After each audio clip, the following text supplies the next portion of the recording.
If you take a close look at the products around you, you'll notice that many are made of parts that have been assembled together. One way factories make product parts is by melting materials such as metal, rubber, or plastic, then pouring or injecting them into molds. To make a plastic part for a product, the manufacturer has to first commission a mold-making company to design and produce a plastic injection mold. The mold begins as bars of chromium steel, a high-durability metal that can withstand repeated high-pressure injection of plastic. Workers assemble several bars into a block called a mold base. They mount this base on a milling machine, which shaves the bars to the right dimension. This step is critical, enabling them to later machine the base into a mold that's faithful to the technical design, right down to the 100th of a millimeter. A mold usually consists of two halves, each of which is comprised of several components.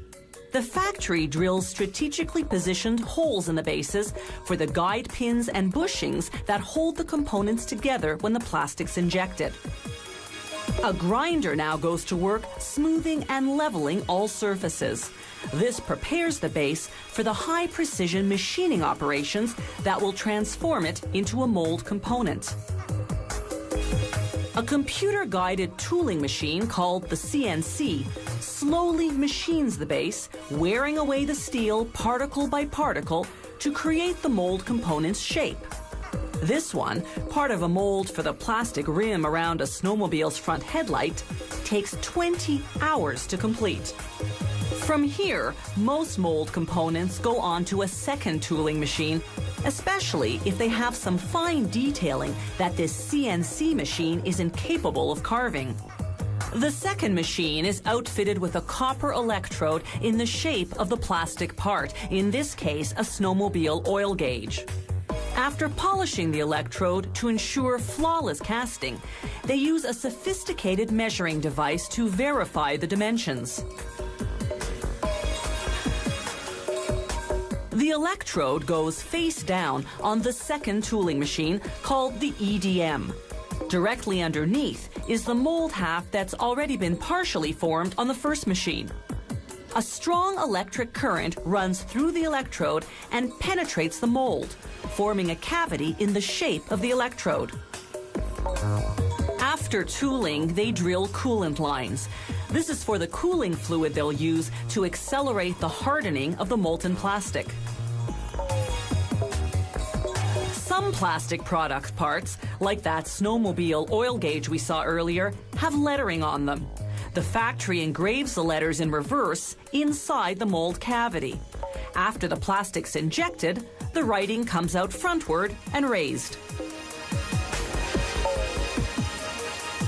The surface of the mold cavity is pretty rough from all that tooling, so they polish it smooth to ensure a proper casting. Here's what the two halves of a finish mold look like. The pins and bushings fit together to close the mold before injecting the hot liquid plastic. Once the plastic cools and hardens, it's just a matter of extracting the molded plastic part. Here's a different molding method. A two-step process they're using to make these buttons that go on the steering handle of a jet ski.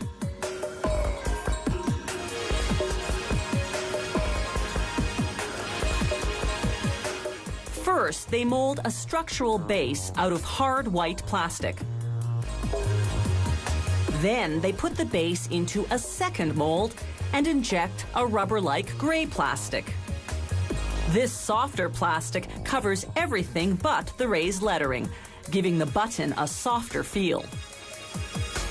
Factories also make molds for aluminum injection and rubber injection, among other materials. They build those molds from different types of metal, but using the same techniques.